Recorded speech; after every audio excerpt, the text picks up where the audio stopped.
Bonjour à tous, c'est Édouard et Quentin. Et donc aujourd'hui, on a fait un épisode un petit peu spécial et on a invité notre mère. Et la raison pour laquelle j'ai fait ça, c'est que comme on fait quand même beaucoup de pubs, on a beaucoup de gens qui ont des avis très différents sur ce qu'on fait. Et surtout, il y a beaucoup de gens qui n'arrivent pas à croire que t'es notre mère, maman. Donc je me suis dit que peut-être, si on réussit à se mettre tous les trois dans la même pièce, bon, déjà, il y aura peut-être un petit peu moins de doutes. Et il y a même des gens, et j'ai vu ça sur les commentaires de nos pubs, qui pensent que Édouard et moi, on n'est pas frères, mais qu'on utilise la même mère. et je pense que, donc c'est sûr, comme on fait beaucoup de pubs, on attire à nous toutes sortes de réactions. Et je suis toujours surpris tous les matins quand je vois mes notifications, il y a des nouveaux trucs, les gens ont beaucoup d'imagination. Donc ça arrive quand même assez souvent que les gens se disent, genre j'ai vu sur les pubs où c'est toi, ils disent... alors, il y a un autre jeune homme qui dit qu'il a exactement la même mère. Et il y a même quelqu'un, j'avais vu dans un commentaire, qui avait dit qu'il était passé rue Victor Hugo, mais qu'il n'avait pas trouvé ton cabinet. Donc il pense que tu n'existes pas avant. D'accord. Bon, bah, au moins maintenant, les choses sont un petit peu plus claires. Alors en plus, nous, on est donc on voit Édouard et moi maintenant, mais on est quand même une famille de 5 enfants. Et donc je me suis dit que peut-être un des premiers sujets qu'on pourrait aborder, c'est tes débuts, ton cabinet, quand est-ce que tu l'as lancé? Parce que c'est vrai que c'est une histoire qu'on met beaucoup en avant. Quand on raconte une histoire, on essaie toujours de couper certaines parties, d'en rajouter peut-être un petit peu d'autres. Et donc bon, là, on peut essayer de revenir un petit peu en détail sur cette fabuleuse aventure, maman. Les débuts de ton cabinet. Alors moi, je me souviens qu'au tout début, et c'est vrai que c'est quelque chose qu'on conseille beaucoup aux gens qu'on accompagne, c'est de commencer très très simple. Oui. Et c'est vrai que toi, pour faire simple, tu nous as élevés, donc tous les 5. Et puis à un moment, tu as décidé de te relancer un petit peu. Du coup, le premier point dont je voulais parler, c'est peut-être juste toi, maman, qu'est-ce qui t'a poussé à relancer ton activité? Parce que finalement, je ne sais plus exactement quel âge tu avais, en quelle année c'était, mais bon, c'était après nous avoir élevés, donc tu aurais pu te dire, bon, bah, c'est bon, maintenant je suis tranquille, mais qu'est-ce qui t'a poussé à te relancer? En fait, j'avais toujours eu envie un jour de faire cette expérience, en fait, parce que j'ai quand même fait ces études pour qu'un jour je puisse vraiment travailler dans ce qui m'enthousiasmait le plus. Et c'est vrai que comme j'ai élevé mes enfants, c'était quelque chose de très important pour moi. Mais entre-temps, durant plusieurs années, j'ai quand même été aussi sur d'autres activités. J'ai été quelques années enseignante, institutrice, et puis j'ai aussi été assistante maternelle. Ouais, c'est quelque chose. Tu as gardé toujours beaucoup J'ai d'enfants. beaucoup aimé avoir beaucoup d'enfants autour de moi. Et ça, c'est vrai que ça m'a toujours énormément passionnée. J'ai toujours été très réjouie de ça. Et je pense qu'une fois que vous avez été bien lancés, en fait, chacun l'un l'autre, chacun sur vos chemins, c'est vrai que ça me titillait déjà depuis un petit moment et j'ai eu envie vraiment de tenter cette grande expérience d'ouvrir enfin mon cabinet, en fait. Et comment est-ce que tu as commencé? Parce que c'est vrai que du coup, ça c'est les choses classiques. Et est-ce que tu peux raconter? Est-ce que tu peux dire que tu es les cartes de visite? Dis que tu as fait des cartes de visite et que ça sert à rien. C'est exactement ça. J'ai vraiment fait comme beaucoup, je pense. La première, un peu comme ça, la première réaction, c'est d'essayer de se faire connaître. Donc, c'est vrai que j'ai sollicité médecins, pharmaciens, tous les gens qui pouvaient peut-être faire passer mes coordonnées. Et c'est vrai que je suis arrivée aux cartes de visite. Tout le monde fait ça. Tout le monde le fait. C'est un truc de ouf. Je pense que c'est une ancienne génération. Je ne sais pas si notre génération, par exemple, maintenant, si ça leur encore l'impression que ça vient dans la tête, tu vois. C'est vraiment ancré, un truc de malade. Pourtant, on l'a dit plusieurs fois. Mais c'est vrai que du coup, on a fait imprimer beaucoup de cartes de visite et j'en ai beaucoup distribué. C'était pas très... il n'y avait pas un retour. Je me souviens au tout début, du coup, les premiers vraiment patients que tu avais, c'était plus des gens un petit peu de l'école d'Édouard et Cyprien, par proximité. Par Ouais. proximité de connaissances. Je me souviens même, je crois qu'il y avait la voisine du dessus, Ouais, la voisine voilà, du il y dessous. avait vraiment... Ça se propageait dans la part. Quelqu'un faisait une consulte avec maman et après ça en faisait Voilà, c'était vraiment en proximité. Bon, je pense que c'est souvent comme ça. Puis je me souviens même au départ, tu n'avais pas de cabinet, tu la faisais dans la chambre de Val. Voilà, Ouais, on t'alternais avait entre la chambre de Val, ma chambre. On avait essayé de marchait. trouver des endroits pour que ça soit le moins dérangeant possible. familialement et que les gens se sentent quand même plutôt confortables. Mais c'est vrai que c'est... Et à combien est-ce qu'elles étaient tes consultations vraiment au tout début? Ça rendait fou, papa. Ça rendait fou. 20 euros. Je pense que tu avais vraiment commencé à 20 euros. Ouais. C'était un truc À du 20 soutien euros, scolaire. 3 heures, tu sais. Ouais, en plus, Je faisais aussi pas mal de remédiation. Par rapport aux apprentissages. À ce moment-là, j'avais fait une petite formation pour faire de la remédiation. Et donc, du coup, je recevais aussi des enfants et des copains, copines de l'école, quoi. Et c'était... Oui, voilà, donc c'était une expérience intéressante à vivre. Des débuts petits. Small. Voilà. Après, en plus, ce qu'on peut dire, c'est que tu t'es lancé à Lyon, et c'est vrai que c'est quelque chose qui pouvait impressionner parce qu'on était en plein centre de Lyon, donc des psychologues, il y en a partout. C'est ça. C'était vraiment, on avait regardé qu'il y avait des dizaines de psychologues par arrondissement, ce qui faisait que c'était assez difficile de se dire est-ce que je suis bien légitime dans cet endroit, est-ce que ça va le faire pour moi, c'est vrai que c'était des questions que je me suis beaucoup posées, comme beaucoup. Je les entends aussi souvent en consultation pour les patients qui viennent jusqu'à moi et qui veulent aussi lancer leur activité. J'entends souvent ça, et c'est vraiment pour aujourd'hui, c'est moi un petit peu qui leur donne l'impulse et se dire que oui, bien sûr, ils sont tous singuliers, chacun a ses spécificités et tout le monde a sa place en fait. Et ce qui est marrant quand tu t'es lancé, c'est qu'au début, du coup, on a essayé le truc des cartes de visite. Bon, on a vu que ça prenait quand même pas très bien. Pas trop. Et je me souviens qu'après, on avait déménagé dans un autre arrondissement et je m'étais chauffé, j'avais fait un petit site internet. Ouais. Et en fait, c'est marrant parce qu'on a vraiment passé toutes les étapes que tous les thérapeutes, quand ils se lancent, ils commencent par les cartes de visite, ça marche pas. Du coup, après, on a fait le truc j'avais fait un petit site internet sur WordPress et ça avait servi, je me souviens, ça avait servi à rien. Même à un moment, le site s'était fait hacker, il avait disparu et on s'en était pas rendu compte tellement il servait à rien.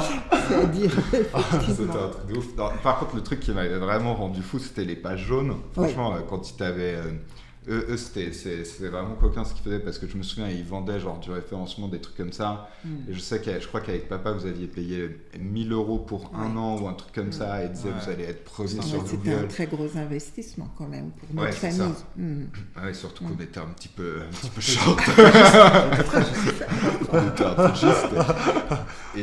Et ouais, c'est vrai que ça, je me souviens. En plus, la deuxième année, il l'avait rappelé pour essayer de re-signer. Enfin, ça sentait un peu l'arnaque pour le coup, ce qu'ils faisaient. En plus, je me souviens, le profil qu'ils avaient fait, c'était vraiment pas top. En tout cas, il n'y avait pas eu beaucoup de résultats. C'était même pas rentable. Et je me souviens, et c'est frustrant quand on a le sentiment d'être fort dans ce qu'on fait et que ça prend pas. Je me souviens, des fois, on se disait c'est peut-être la période. T'essaies toujours de rationaliser le fait que ça marche pas, alors qu'en fait, c'était pas du tout lié à ça. Et je pense que le moment où ça a commencé un petit peu, vraiment où ça a décollé, pour le coup, c'est comme on raconte l'histoire, c'est quand j'étais revenu à Lyon. Bon, ça commençait à être short. T'étais livreur, quoi. Attends, il faisait du delivery, quoi. Je me souviens, c'était une période pas facile. Financièrement pas facile. Mais c'était cool quand même. On était tous très heureux, mais je me souviens que papa, il était quand même un peu stressé par rapport à ça. Et là, j'avais fini mes études et je me suis dit, c'est pas possible. Pas possible, il faut prendre ce truc en main. Et je me souviens vraiment, j'avais tapé dans Google comment faire pour développer son activité de thérapeute. Et j'avais rien trouvé en France, et du coup, je l'avais tapé en anglais.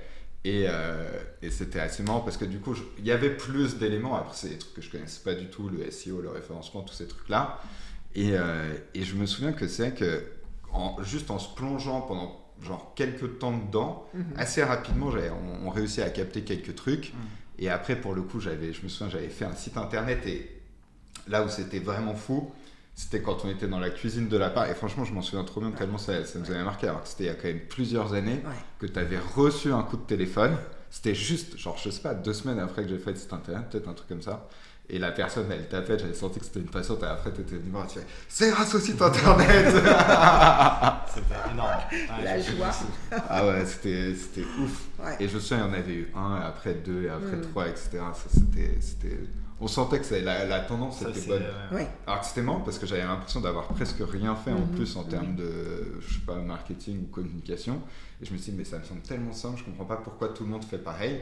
Ouais. Et en fait, c'est juste que pour développer son activité, et c'est souvent ce qu'on dit aux gens, ça va pas être complexe, il faut juste réussir à faire bien quelques trucs en fait que les autres ils font pas. Il faut juste les connaître, quoi. Ouais. Ouais. Connaître ces trucs-là. À ce moment-là, maman, tu dirais que tu avais combien de... Ton cabinet, comment est-ce qu'il fonctionnait?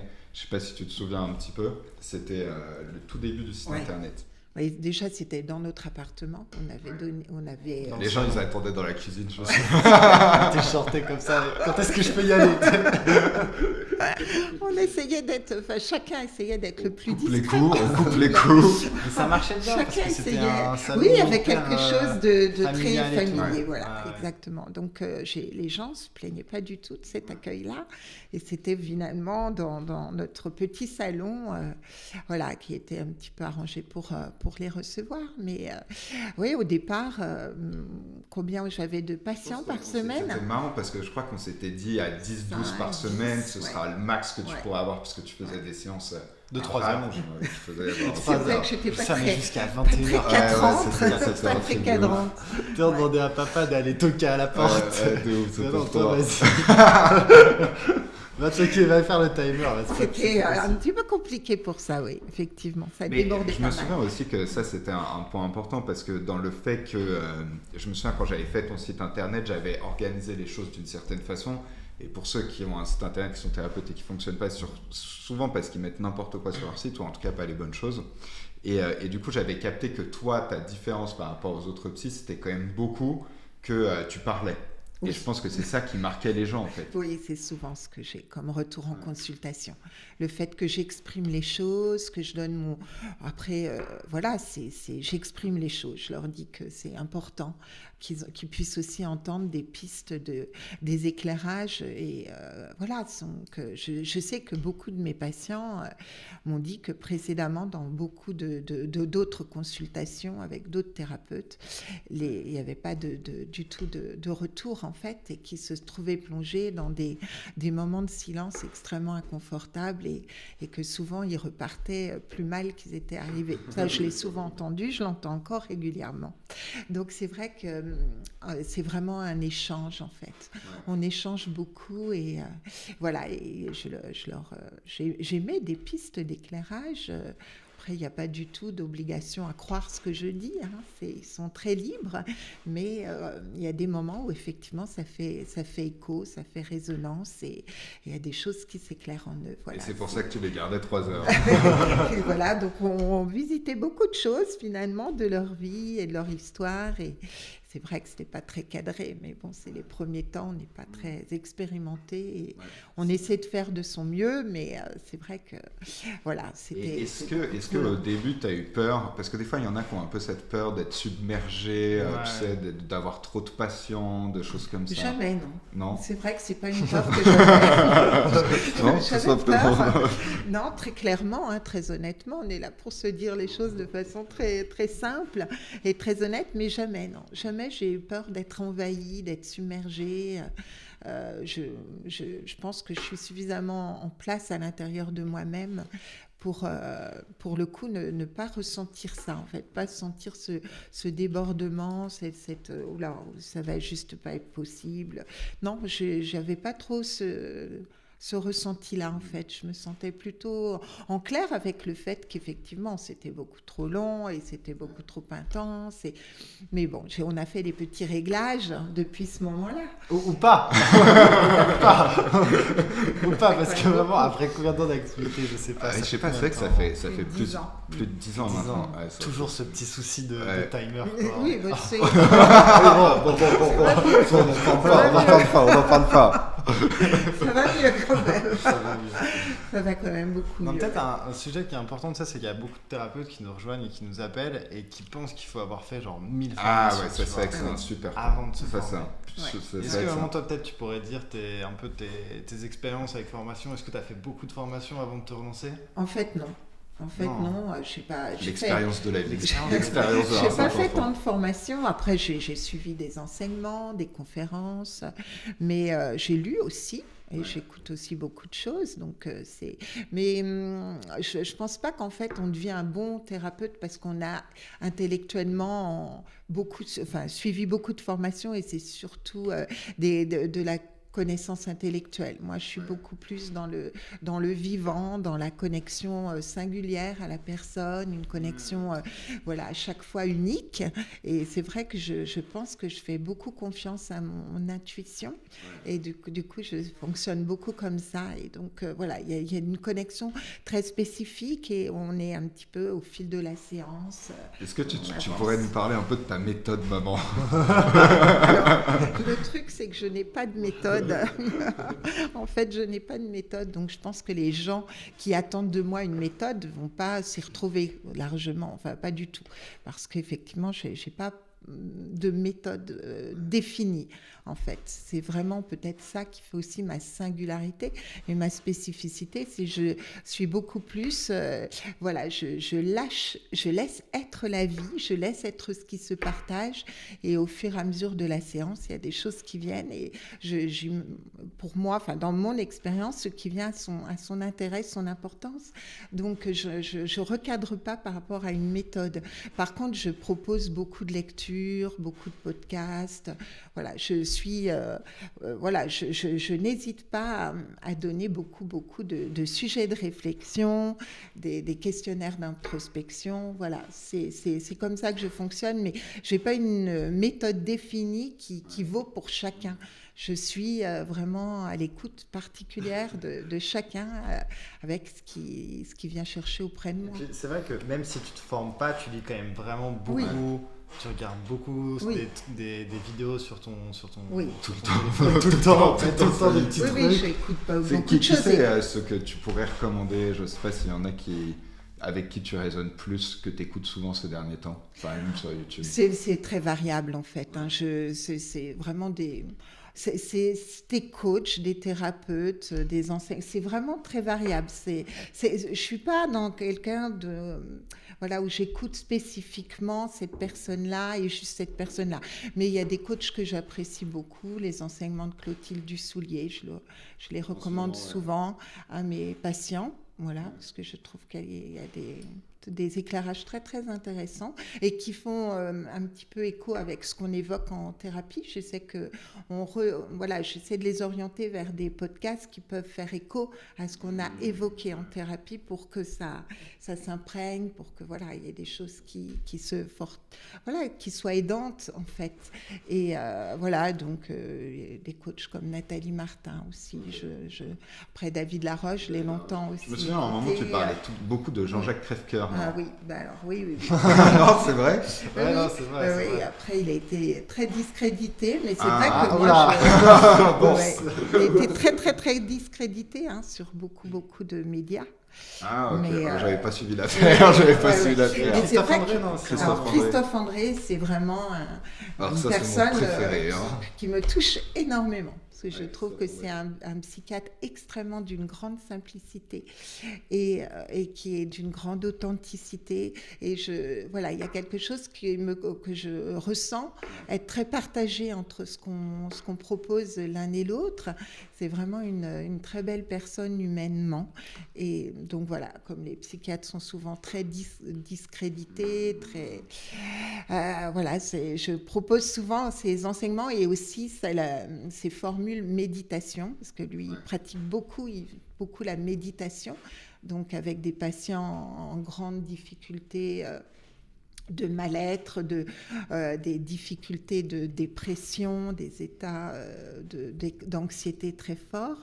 Donc il explique beaucoup ça et c'est vrai que j'invite ou j'exhorte mes patients à suivre ces enseignements, ces éclairages, éventuellement aussi ces méditations. Et oui, du coup, tu avais un autre nom de thérapeute en tête? Oui, Saverio Tomazzella, c'est aussi un psychiatre qui est...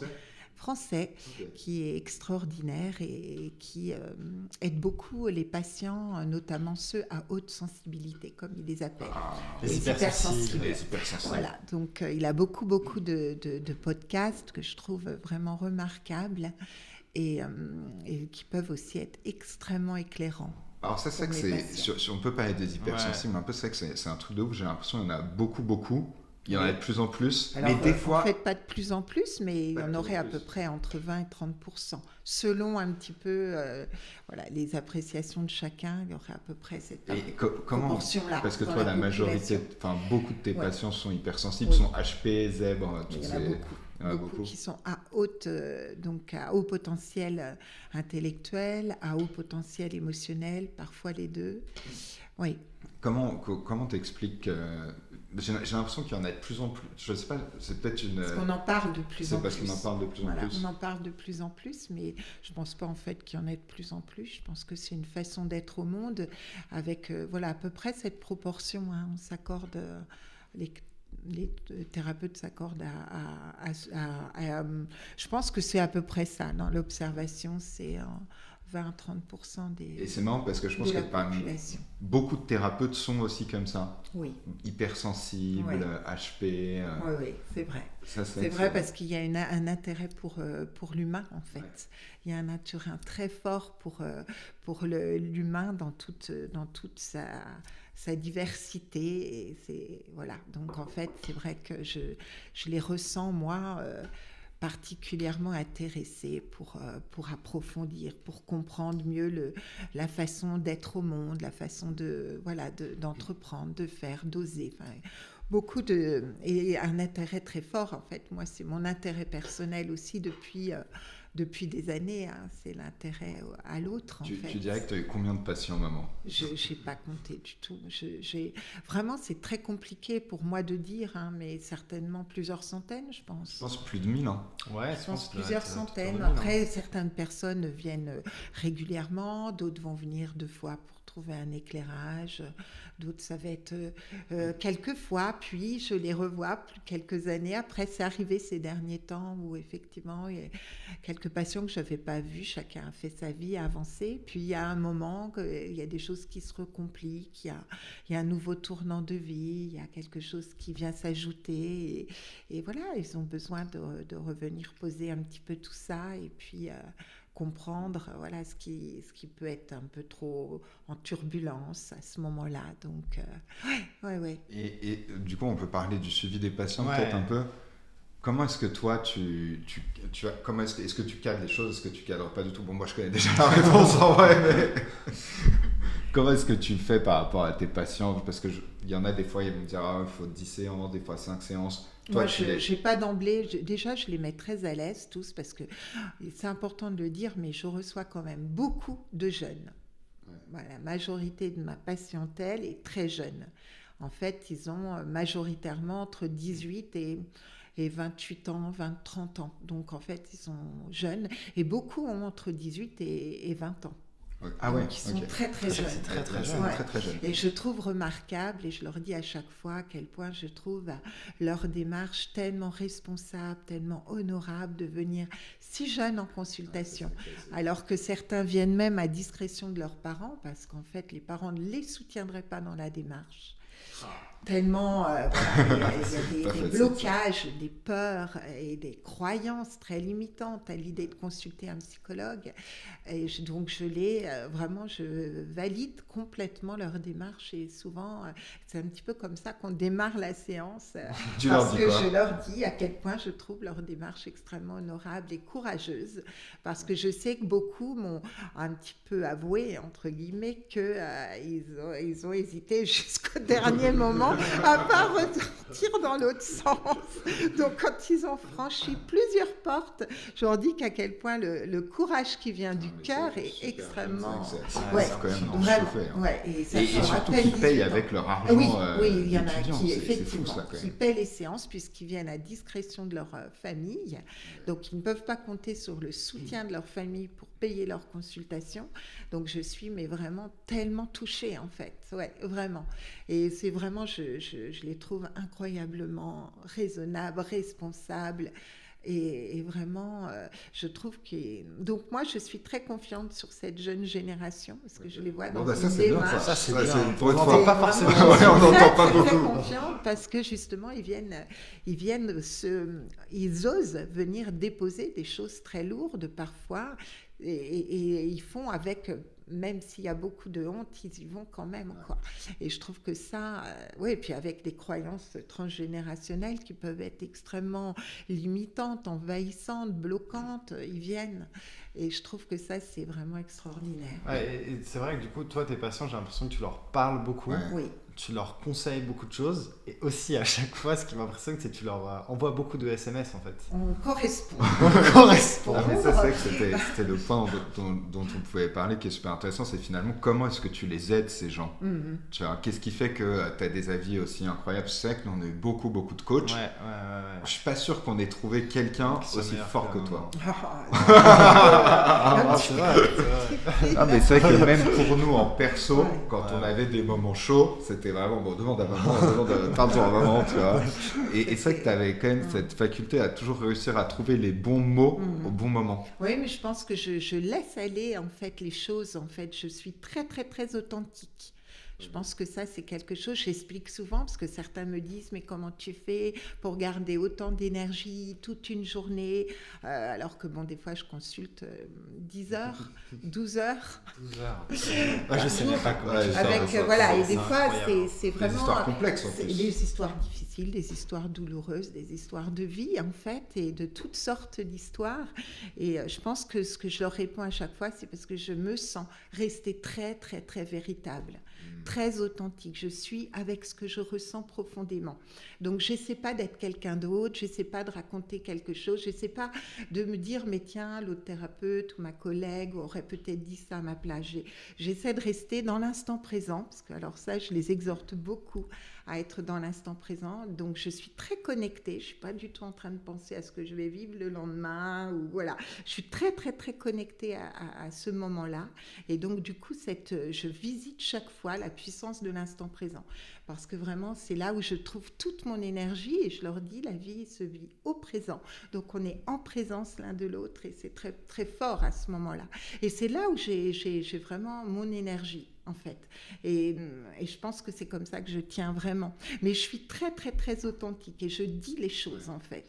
Moi, j'ai l'impression que ça, c'était un gros truc, c'est que tu dis ce que tu penses. Ouais. Alors que j'ai l'impression qu'il y en a beaucoup, ils se mouillent pas. Je sais pas, tu démerdes, c'est ta vie. Beaucoup écoutent, sont dans l'écoute active, donc c'est vraiment une façon aussi d'être en séance. Hein. Je peux aussi écouter, je rassure.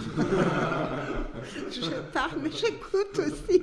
C'est important quand même. Donc effectivement, il y a des temps d'écoute, mais c'est vrai que je suis très vivante, en fait. Très vivante et très animée aussi. Et du coup, je visite un peu la palette des émotions différentes en consultation. Il y a des choses qui peuvent paraître des fois difficiles, douloureuses, et je me raccorde au ressenti de mes patients. Mais c'est vrai que je suis je me sens très véritable. Et je sens que je ne pourrais pas dire autre chose que ce que je dis dans le moment. Donc, je ne revisite pas après mes consultations en me disant j'aurais peut-être dû dire ça, ou j'aurais dû faire ça, ou ça aurait été préférable que... Une fois que les choses sont terminées, elles sont... Voilà, c'est le patient suivant. Je me martyrise pas. Ça arrive au départ. Hein, on revisite beaucoup la consultation, mais là, je m'en sortirai pas du tout. Hein. Là, c'est sûr que sur 30 patients, ou des fois plus de 30 patients par semaine, je ne pourrais pas m'en sortir. Donc là, je tiendrai pas, en fait. Mais c'est vrai que je suis très, très connectée. Après, je dis toujours, il y a des gens avec qui ça va coller, d'autres, ça ne marchera pas. Et ça, je le comprends, et je suis pas du tout... je le respecte complètement. Je respecte chacun dans ce qui vient. Il y a des gens, ça va pas coller, et ils reviendront pas. Mais je les laisse toujours très libres, et je leur dis, je reprogramme pas de rendez-vous moi-même. C'est vraiment très facile aujourd'hui avec les prises de rendez-vous sur Doctolib ou autres, de reprendre rendez-vous confortablement à sa façon. Et ça, ils se sentent pas dans le piège. En fait, donc beaucoup de mes jeunes, ça les aide vraiment quand je présente les choses comme ça, à se dire je reviens librement. Si ça me va, si ça me respecte, si ce que j'ai reçu là, dans ce moment-là, je le conçois juste pour moi, voilà. Mais vraiment, il n'y a pas d'obligation. Après, il y en a qui me demandent à quel moment je peux revenir, et je leur donne des rythmes différents. Mais vraiment, c'est vraiment un peu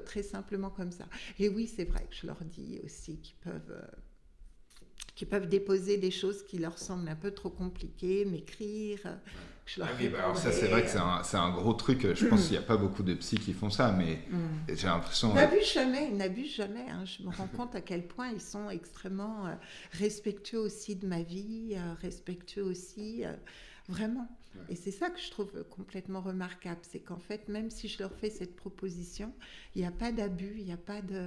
Voilà, si vraiment ils me... Mais c'est vrai que ça, c'est un truc que tu peux faire. Ils t'envoient des messages et toi, tu leur réponds, tu leur fais, comme tu dis, des petits éclairages. Oui, des petits éclairages, des petits moments de soutien, des petites pensées particulières. Mais ça, je pense que maman, elle arrive à le faire parce qu'elle adore. Ouais, c'est ça aussi. Non, mais c'est vrai, quand on est dans la voiture et tout, je vois... Parce que même quand maman, elle était pas psy et quand on était petite, t'étais tout le temps en train d'envoyer des SMS. Je sais pas à qui, mais t'envoyais des SMS. Ouais, c'est vrai que tout un temps aussi, j'étais dans une écoute particulière quand même des gens, même avant d'être vraiment dans mon cabinet. J'ai fait aussi pas mal comment on va dire, de bénévolat, en fait. J'ai fait aussi pas mal de bénévolat, donc j'ai aidé pas mal des gens aussi avant d'avoir un cabinet. Il y avait quelques fois où j'allais chez les gens écouter en bénévolat, en tant que psychologue, mais tout à fait bénévole. Donc c'est vrai qu'il y a toujours du lien. Oui, quand on était en Lorraine. Et est-ce que, parce qu'il y en a beaucoup qui parlent de mission de vie, toi, je n'ai pas l'impression que tu l'exprimes comme ça, mais est-ce que c'est quelque chose qui se rapproche de ça ? Oui. Quand même ? Oui, je pense que l'idée de partager, d'être sur un chemin, d'être l'un à côté. Moi, je dis souvent à mes patients, je ne suis pas devant vous, parce que finalement, il n'y a rien que je sache mieux ou plus, simplement à côté. Et oui, c'est comme ça que je décris un petit peu l'idée de mission de vie, c'est cheminer. Être ensemble, voilà, et se soutenir. Et moi, je dis qu'ils m'apportent autant que je leur apporte, certainement, en fait. C'est des échanges aussi, beaucoup. Hein. Des fois, ils m'apportent... j'ai des patients, enfin tous, hein, je pense qu'ils m'apportent chacun quelque chose, hein, avec son histoire, avec la confiance, en fait. La confiance qu'on s'accorde l'un l'autre, je trouve, les uns aux autres. C'est vrai que j'ai l'impression qu'avec l'expérience, plus tu prends de l'expérience, du coup, plus tu connais les histoires des gens, plus certains... Tu m'as raconté, ils ont l'impression que tu es une voyante. Tu sais, limite, tu arrives à... Genre, ils te racontent quelques éléments et tu vois directement toute l'histoire. Est-ce que ça, tu penses que c'est dû peut-être au fait que tu aies écouté beaucoup d'histoires et finalement, c'est tout le temps les mêmes histoires qui reviennent avec des gens différents, ou c'est quand même autre chose ? Il y a une partie de ça. Hein.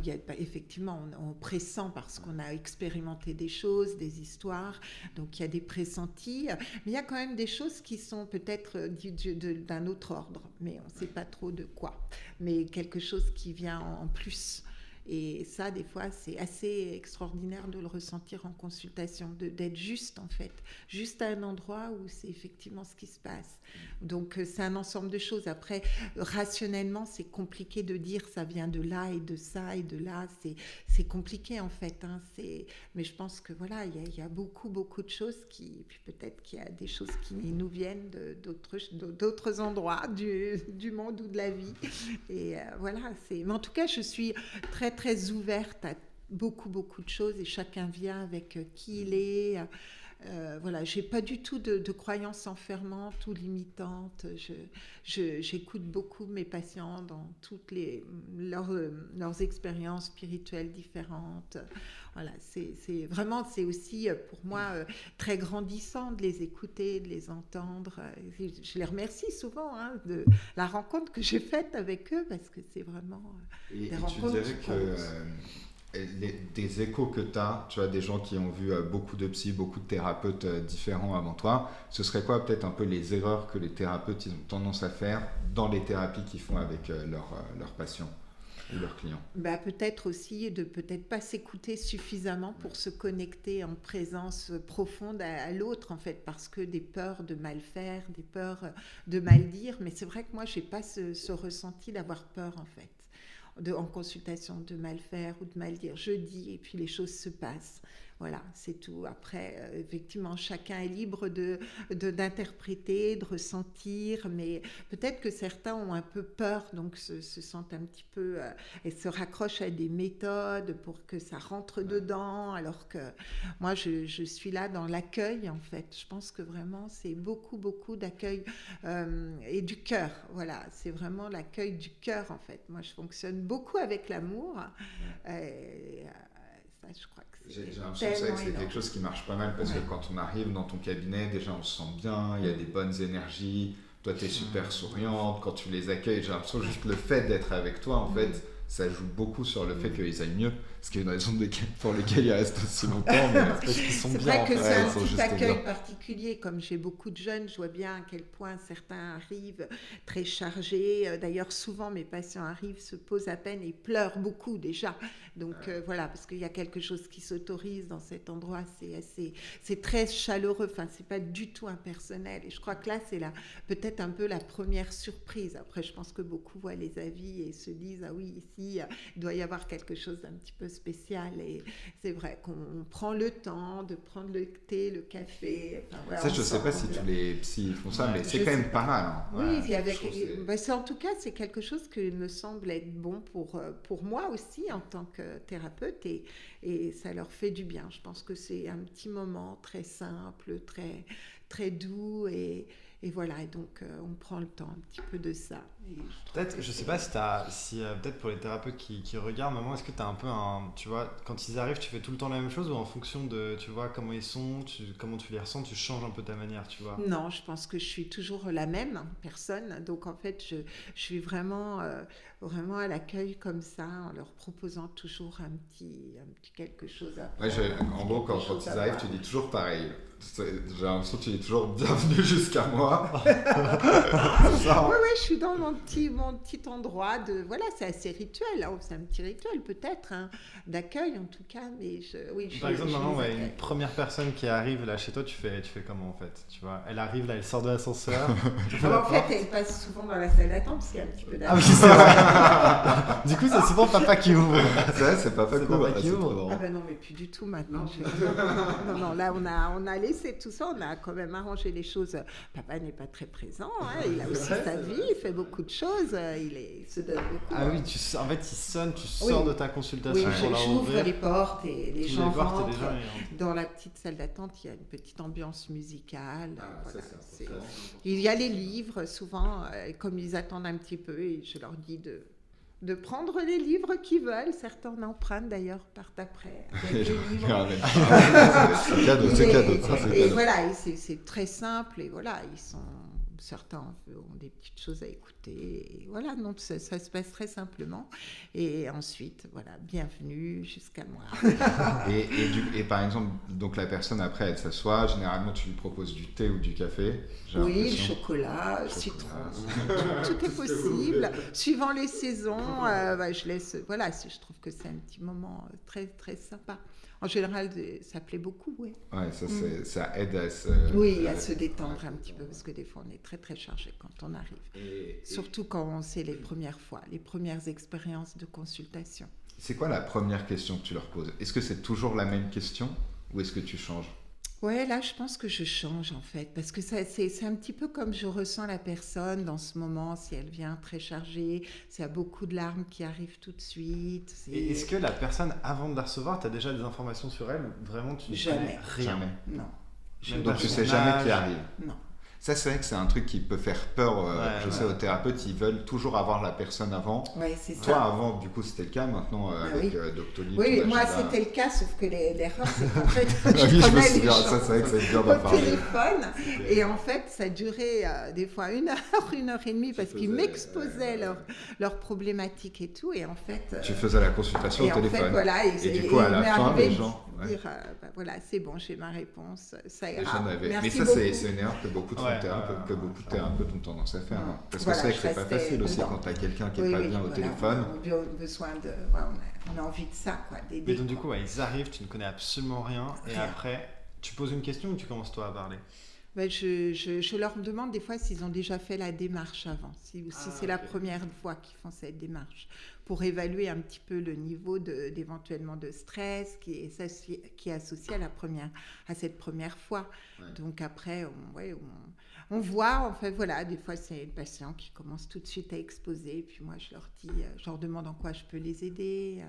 Voilà, s'ils ont identifié des problématiques particulières. Il n'y a pas de Voilà, question et après on part comme ça, très simplement, en fait. C'est très simple. Ouais, donc du coup, après, c'est un peu en freestyle. Tu fais la consultation un peu en freestyle. Oui, c'est vrai. Un petit peu comme je sens les choses. Mais en fait, chaque histoire, chaque personne, chaque histoire, même s'il y a des choses qui sont des fois, voilà, qu'on peut retrouver, elle est singulière, en fait. Donc, c'est pour ça que j'ai pas un plan de... Je me connecte à ce qui peut se passer dans ce moment-là, ce qui peut se dire d'une personne à l'autre. Hein. C'est vraiment, je dis à chaque fois, c'est une rencontre unique. Et donc, du coup, une consultation unique aussi. Voilà, une séance unique. Et est-ce que ça t'est déjà arrivé que ça se passe mal avec certains patients ?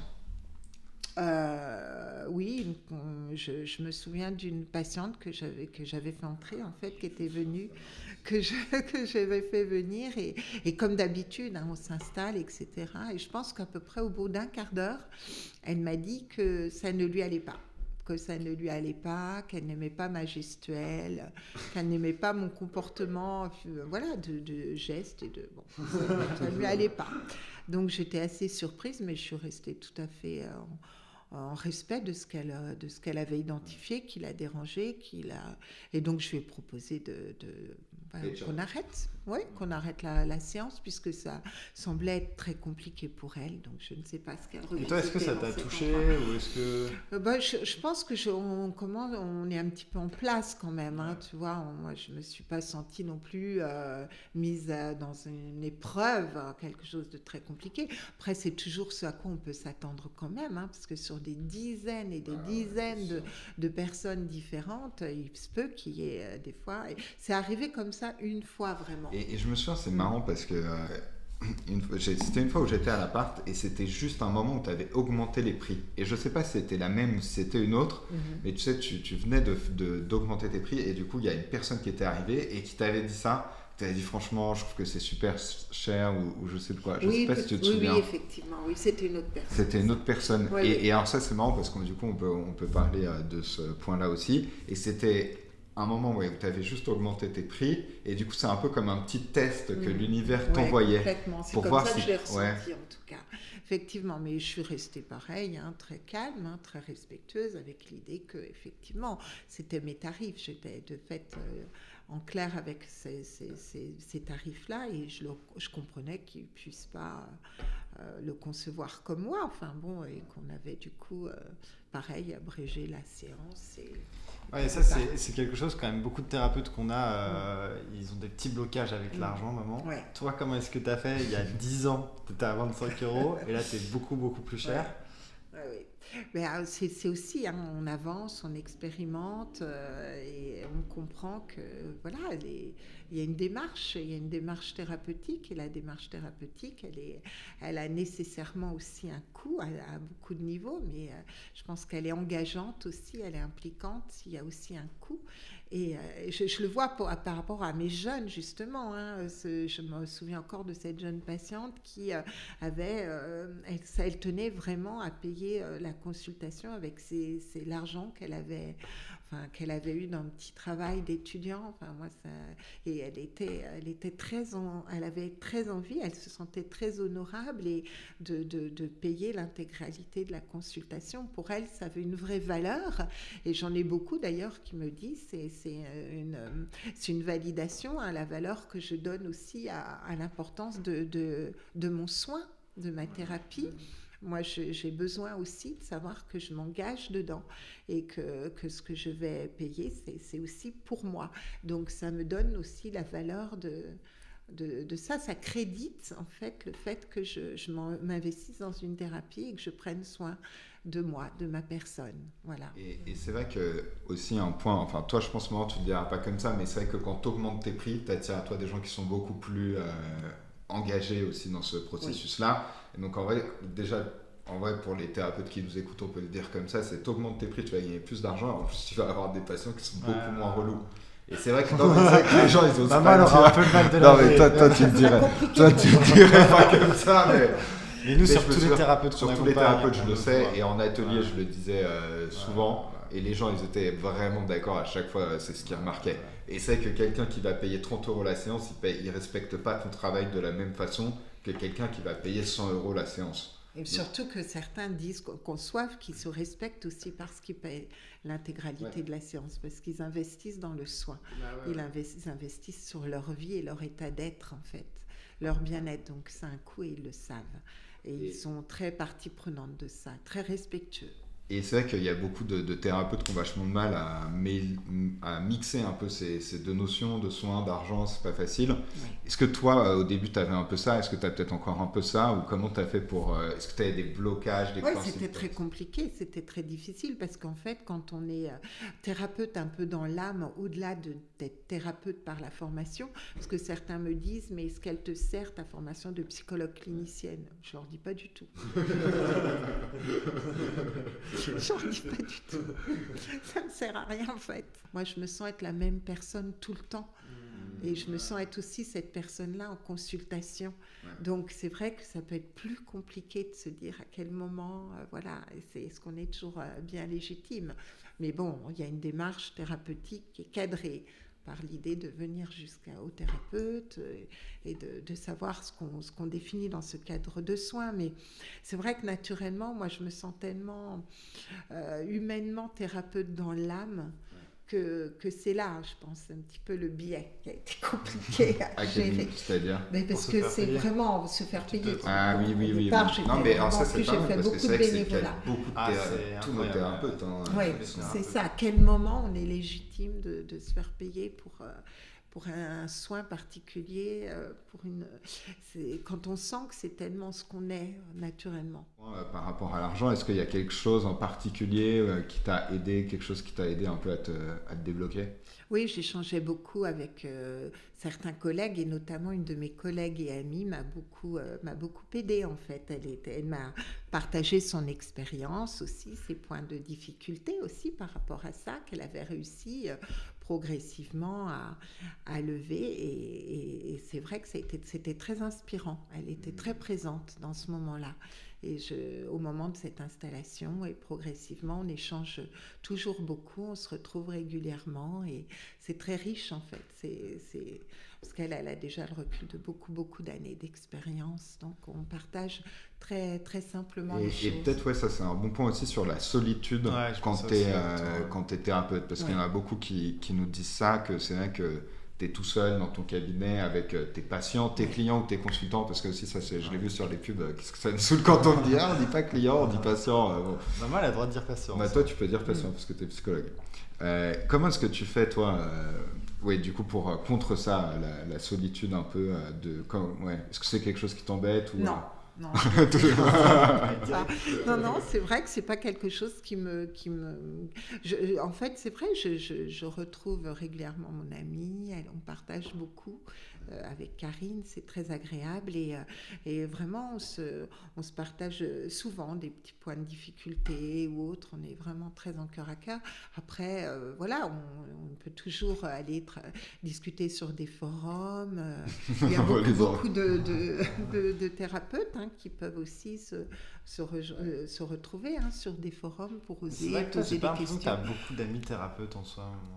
J'en ai quelques-uns. J'en ai quelques-uns, mais c'est vrai que après j'ai aussi des amis médecins. Donc c'est des thérapeutes autrement, mais j'ai des amis médecins. Mais c'est que je sais que dans le groupe qu'on a de nos thérapeutes, il y en a pas mal du coup qui se rencontrent. Ça c'est trop bien. Ça c'est quand même pas mal. C'est trop cool ça. Surtout pour avoir des personnes, parce que pour avoir des personnes qui comprennent ce que tu vis, des choses comme ça. Oui, c'est vraiment ça. Mais ça peut être très très important. Après, chacun aussi avance et on se sent aussi très très très soutenu on se sent très en lien avec des gens différents. Moi, j'aime aussi la diversité. Donc, en fait, que j'ai des amis qui soient très différents et qui ne soient pas tous thérapeutes, tous soignants, moi, ça me va aussi beaucoup. Enfin, ça me va très, très bien. Et après, tu vois, c'est vrai qu'il y en a quand même beaucoup qui ont cette solitude, c'est parce qu'ils n'ont pas beaucoup de patients, tu vois. Ça va aussi. Clients. Et toi, comme tu en as tout le temps, toute la journée, tu es tout le temps occupé. Oui, moi, je ne sens pas la solitude m'envahir. Je suis toujours reliée quelque part. J'ai jamais cette problématique-là. Après, c'est aussi très important de s'octroyer des moments aussi très personnels. Ça, j'exhorte beaucoup mes patients aussi à oser vivre ça. Des moments de soins à soi-même très, très doux, très tranquilles pour soi, quoi. Justement, un petit peu couper des autres aussi. Et se ressourcer dans la nature, pour moi, c'est quelque chose de très, très fondamental, en fait, d'aller marcher. De vivre des moments nature dans mes temps de pause, mes temps de week-end. Je trouve ça super important aussi. Et de se rencontrer soi-même, en fait. Parce que moi, en fait, ce qu'il y a, c'est que j'ai pas peur d'être avec moi-même. Je me sens être en compagnie tout à fait agréable avec moi-même. J'ai gagné ça au fur et à mesure des années aussi. Parce que je vois que c'est quelque chose de très compliqué pour beaucoup de mes patients. Cette possibilité d'être relié à soi de façon agréable et douce et bienveillante. Et voilà, donc de gagner cette compagnie à soi. Oui, d'ailleurs, il y a quelqu'un dont je parle souvent en consultation, c'est Eckhart Tolle. Ah bah, classique, voilà. Le titan. Et Eckhart Tolle, voilà, moi, ses enseignements résonnent beaucoup en moi. Et il a été très longtemps en très grande difficulté à lui-même, en très mauvaise relation avec lui, comme il aime le dire. Et il a beaucoup avancé, beaucoup compris de choses par rapport à ça. Et pour redevenir un ami tout à fait bienveillant et bienfaisant avec soi, c'est aussi nécessaire d'être dans des temps Et c'est vrai qu'on peut aborder ce point aussi sur ce que ça a changé pour toi, le fait d'avoir une activité qui marche super bien. Donc, pas forcément que financièrement, même si ça joue aussi, mais peut-être en mise en place, en légitimité, en choses comme ça. Oui, c'est sûr qu'on gagne beaucoup de légitimité. On gagne beaucoup de légitimité, ça c'est vrai que c'est indéniable. Après, c'est vraiment une satisfaction de se sentir utile, en fait. De se sentir, alors on rejoint un petit peu la mission de vie, mais de se sentir juste et concordant entre ce qu'on ressent et ce qu'on agit. Ça, c'est quelque chose de très très fort et de très riche et de très fortifiant. C'est vraiment de se sentir dans la concordance, dans la cohérence entre ce qu'on ressent être de soi et ce qu'on agit dans le quotidien de la vie. Donc ouais, ça c'est vraiment, et comme j'enchaîne ça un petit peu jour après jour, c'est vrai que ça valide ça à chaque fois, de se dire, bon voilà, si j'ai apporté un petit peu d'aide, d'éclairage, un peu de lumière quelque part sur un chemin, si ensemble on arrive à faire évoluer des choses en conscience, en meilleure relation à l'autre, à soi, c'est important. Et tu as une expression que j'aime bien, tu sais, tu dis ça rend la vie un peu plus douce. Oui. Est-ce qu'on pourrait dire ça du coup sur le fait que d'être plus à l'aise financièrement, que ça rend un peu la vie plus douce? Tu sais que j'utilisais en code des fois ça. Bien sûr. Être plus doux avec soi-même. Être plus doux avec soi-même. Le tout, il est... il marche bien. C'est rempli de bienveillance. C'est vraiment bienveillant, quoi. Oui, et complètement. Puis, du coup, ça participe, quand on est assez généreux, naturellement, de pouvoir aussi faire du bien autour de soi. C'est vraiment aussi ça. C'est pas tellement l'idée que de soi, c'est l'idée aussi à l'autre, aux autres. Donc voilà, en plus, on a une grande famille. Alors, il y a toujours du bien à faire quelque part. C'est, voilà, des propositions qui peuvent être diverses et variées. Et c'est vrai qu'il y a plein de choses super sympas qui te sont arrivées depuis que ton activité elle marche mieux. Moi, on est quand même sur Lyon. Donc, aujourd'hui, je pense que si tu cherches une psy sur Lyon, on tombe obligatoirement sur toi, et avec tous les avis, normalement. Pas que moi, mais c'est vrai que toi, d'autres. Que d'autres aussi, et que je trouve. Voilà, mais oui, c'est satisfaisant. Après, je me narcissise pas là-dedans, en fait. Mais il y a des trucs sympas quand même, par exemple, tu sais, avec les journalistes, là, des interventions à la télé, ça c'est quand même, c'était quand même chouette. Oui, et c'est encore d'actualité. Oui, il y a déjà plusieurs années. Oui, c'était une maman d'enfant que je suivais, qui avait Ensuite, on avait lié une connexion particulière et elle m'avait demandé si un jour ça m'intéresserait de pouvoir intervenir en tant que psychologue sur le plateau. Et j'avais dit oui à cette aventure, alors que pareil, aussi le syndrome de l'imposteur, de se dire est-ce qu'on est vraiment légitime alors qu'on a commencé il n'y a pas si longtemps, mais bon, la personne que j'étais, ça lui allait bien. Et j'ai vécu des très belles expériences sur le plateau de FR3 Région, avec des journalistes vraiment fabuleux, extraordinaires. Et des jolies rencontres aussi avec tous tes patients, de façon générale, j'ai l'impression. Oui, de très jolies rencontres. Certains qui deviennent amis. Ouais. Mais Faut pas trop dire. Quand ils ont interveillé, c'est vrai, non, mais je trouve que tu as raison, parce que personne ne le dit, mais c'est vrai que toi, tu t'autorises même à ça. La vie fait que des fois, après des thérapies terminées, on peut se passer à d'autres choses. Ça, c'est aussi mais ça, je trouve que c'est chouette. C'est pas empêchant. La règle, c'est qu'il n'y a pas de règle. Ouais, la règle, c'est qu'il n'y a pas de règle. En tout cas, oui, c'est un petit peu ce que je m'approprie. Ils se mettent dans des cases, et du coup, c'est comme ça. Oui, à partir du moment où les choses ne sont pas, il n'y a pas de prise il n'y a pas de posture de prendre le pouvoir, d'abuser, d'être dans quelque chose qui vient se mettre sur l'autre. Enfin, c'est vraiment très libre. Et voilà, il y a aussi des belles rencontres, mais voilà, ça fait partie de la vie, en fait. Mais c'est vrai que j'ai rencontré une personne qui est devenue une amie extraordinaire. Bon, ça n'arrive pas à tous les coups non plus. Mais bon, voilà, la thérapie était plus du tout terminée. Ce n'est pas du tout ma patiente, mais c'est mon amie, vraiment. En fait, c'est ça, c'est se dire la vie est là et elle offre aussi beaucoup de possibles et des fois, c'est comme ça, quoi.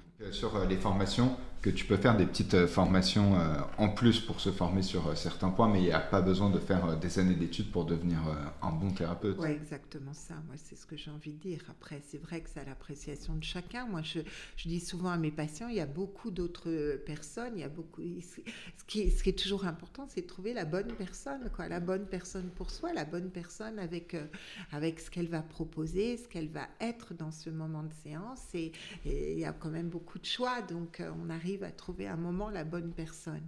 Et si l'expérience est mauvaise, ne pas rester bloqué à ça et se dire qu'on peut toujours trouver quelqu'un qui puisse être vraiment cette personne pour soi, quoi.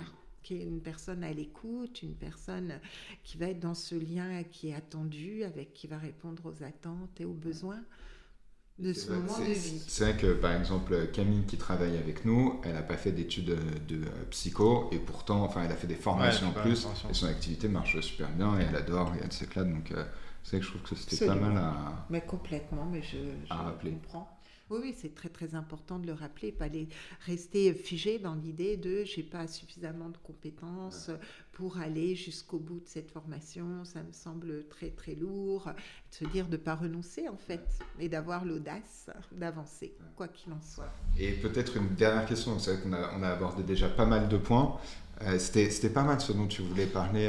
Ouais, c'est ça. Si tu avais vraiment un conseil à donner à une thérapeute ou un thérapeute qui s'est lancé il y a, je sais pas, quelques mois, quelques années, qui n'arrive pas à faire marcher son activité, à part nous rejoindre. Bien sûr, ça serait quoi, comme une évidence. Ça serait de voir un petit peu comment elle est dans le lien avec elle-même, en fait. Où est-ce qu'elle en est d'elle avec elle-même, quelle légitimité elle se donne dans cette place de thérapeute, dans cette place de soignante, parce que je pense qu'il y a des fois des blocages intérieurs qui font qu'on n'arrive pas à inspirer l'autre, parce que il y a des choses avec soi qui sont pas complètement réglées. Donc je pense que ça c'est très très très important d'être bien en clair avec qui on est, avec ses compétences, avec ses attentes, ses valeurs, et de trouver vraiment que voilà, là on est dans cette juste place de soi, et il y a quelque chose de juste à vraiment inspirer à l'autre, la venue vers soi. Donc c'est quelque part à l'intérieur de soi, on est à la source de notre réalité. Ah, ça c'est quelque chose que tu dis, ça c'est bien. Et peut-être qu'on pourra finir là-dessus du coup. C'est vrai que c'est un bon point, et ça tu le rappelles souvent, c'est qu'on est à la source de sa réalité. Donc, on a parlé de beaucoup de choses. J'espère que l'épisode vous aura plu. Si vous avez des questions, n'hésitez pas à les mettre en commentaire, des points que vous voudriez qu'on aborde, peut-être à l'occasion d'autres podcasts. Non, imaginons, on fait des dizaines de milliers de vues, pas tout le temps. Et donc, sinon, on peut finir sur ce point, sur ce conseil. On est à la source de sa réalité.